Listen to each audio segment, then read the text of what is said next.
ಬಹಳ ರುಚಿಕರ ಮತ್ತು ಆರೋಗ್ಯಕರವಾದ ಸಾಂಪ್ರದಾಯಿಕ ಅಡುಗೆಗಳ ಸಾಲಿಗೆ ಈ ನುಚ್ಚಿನುಂಡೆ ಸೇರುತ್ತೆ. ಅದು ಒಳ್ಳೆಯದಲ್ಲ, ಇದು ಒಳ್ಳೆಯದಲ್ಲ ಅನ್ನೋ ಕಾಲಕ್ಕಂತೂ ಹೇಳಿ ಮಾಡಿಸಿರೋ ರೆಸಿಪಿ ಇದು.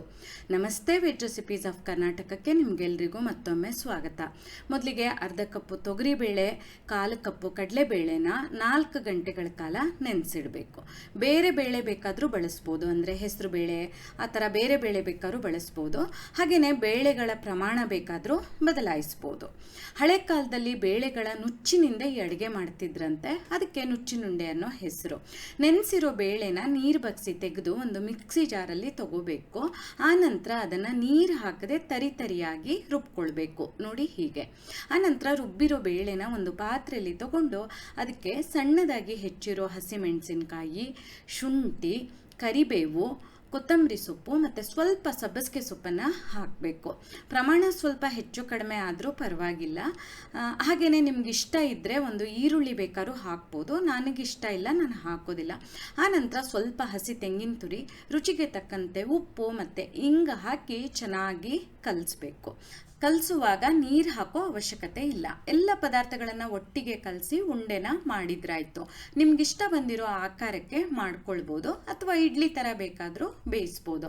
ಸಾಂಪ್ರದಾಯಿಕವಾಗಿ ಈ ರೀತಿ ಉದ್ದುದ್ದವಾದ ಉಂಡೆಗಳನ್ನು ಮಾಡ್ತಾರೆ. ಇನ್ನು ಸ್ವಲ್ಪ ಪ್ರಮಾಣದಲ್ಲಿ ಮಾಡುವಾಗ ನಾನು ಈ ಅಗರೋ ಮಲ್ಟಿ ಕುಕ್ ಕೆಟಲನ್ನು ಬಳಸ್ತೀನಿ. ಇದೊಂಥರ ಮಲ್ಟಿಪರ್ಪಸ್, ಅಂದರೆ ಸ್ಟೀಮಿಂಗ್, ಬಾಯ್ಲಿಂಗ್, ಕುಕ್ಕಿಂಗ್ ಹೀಗೆ ಬೇರೆ ಬೇರೆ ಅಡುಗೆಗಳಿಗೆ ಬಳಸ್ಬೋದು. ಇದರಲ್ಲಿ ಕೆಳಭಾಗಕ್ಕೆ ನೀರು ಹಾಕಿ ಮೇಲಿಂದ ಸ್ಟೀಮಿಂಗ್ ಟ್ರೇ ಇಟ್ಟು ಆವಿಯಲ್ಲಿ ನುಚ್ಚಿನುಂಡೆನ ನಾನು ಬೇಯಿಸ್ತಾ ಇದ್ದೀನಿ. 2 ಅಡ್ಜಸ್ಟಬಲ್ ಹೀಟ್ ಲೆವೆಲ್ ಇದೆ. ಸೊ ಯಾವುದು ಬೇಕೋ ಅದನ್ನು ಸೆಟ್ ಮಾಡಿದ್ರೆ ಆಯಿತು. ಇನ್ನು ಕೆಳಗಿನ ಭಾಗದಲ್ಲಿ ತರಕಾರಿ, ಅನ್ನ ಅಥವಾ ಬೇಳೆನ ಬೇಯಿಸ್ಕೊಳ್ಬೋದು. ನಾನು ಆಲೂಗಡ್ಡೆನ ಬೇಯಿಸ್ತಾ ಇದ್ದೀನಿ ದೋಸೆಗೆ ಪಲ್ಯ ಮಾಡ್ಕೊಳ್ಳೋದಕ್ಕೆ.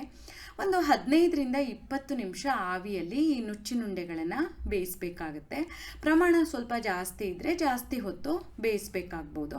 ಇದು ತುಂಬ ಸಣ್ಣ ಸೈಜು ಮತ್ತು ಎಲೆಕ್ಟ್ರಿಸಿಟಿ ಬಳಸ್ಕೊಂಡು ವರ್ಕ್ ಆಗುತ್ತೆ. ಸೊ ಹಾಗಾಗಿರೋದ್ರಿಂದ ನನಗೆ ತುಂಬ ಸಹಾಯ ಅನಿಸುತ್ತೆ. ಸ್ವಲ್ಪ ಪ್ರಮಾಣದಲ್ಲಿ ಮಾಡೋಷ್ಟೊತ್ತಿಗೆ ಬ್ಯಾಚುಲರ್ಸ್ ಎಲ್ಲ ಆರಾಮಾಗಿ ಇದನ್ನು ಬಳಸ್ಬೋದು. ಇಲ್ಲಿ ನಾನು ಕೆಳಗಡೆ ಆಲೂಗಡ್ಡೆ ಬೇಯಿಸ್ತಾ ಇದ್ದೆ, ಮೇಲ್ಗಡೆಯಿಂದ ನುಚ್ಚಿನುಂಡೆ ಬೆಂದಿದೆಯಾ ಅಂತ ಒಂದು ಟೂತ್ ಪಿಕ್ ಸಹಾಯದಲ್ಲಿ ನೀವು ಬೇಕಾದರೆ ನೋಡ್ಕೊಳ್ಬೋದು. ನೋಡಿ, ಆಲೂಗಡ್ಡೆ ಸಹ ಎಷ್ಟು ಮೆತ್ತಗೆ ಚೆನ್ನಾಗಿ ಬೆಂದಿದೆ.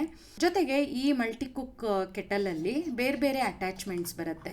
ದೋಕ್ಲ ಮಾಡೋದಕ್ಕೆ, ಕೇಕ್ ಮಾಡೋದಕ್ಕೆ, ಅಥವಾ ಮೊಟ್ಟೆ ಅಥವಾ ಸಣ್ಣ ಆಲೂಗಡ್ಡೆ ಇದ್ದರೆ ಅದನ್ನು ಬೇಯಿಸೋದಕ್ಕೆಲ್ಲ ಬೇರೆ ಬೇರೆ ಅಟ್ಯಾಚ್ಮೆಂಟ್ಸ್ ಬರುತ್ತೆ. ಇಲ್ಲಿ ಬೆಂದಿರೋ ನುಚ್ಚಿನುಂಡೆನ ನಾನು ರಾಯ್ತ ಜೊತೆ ಅಥವಾ ಸಾಸಿವೆ ಜೊತೆ ಬಡಿಸ್ತಾ ಇದ್ದೀನಿ.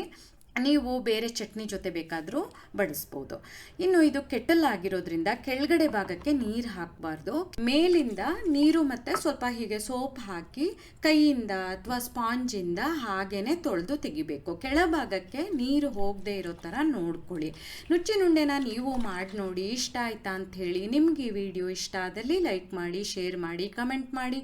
ಹಾಗೆ ನಮ್ಮ ಚಾನಲಿಗೆ ಸಬ್ಸ್ಕ್ರೈಬ್ ಮಾಡೋದನ್ನು ಮರಿಬೇಡಿ. ಧನ್ಯವಾದಗಳು.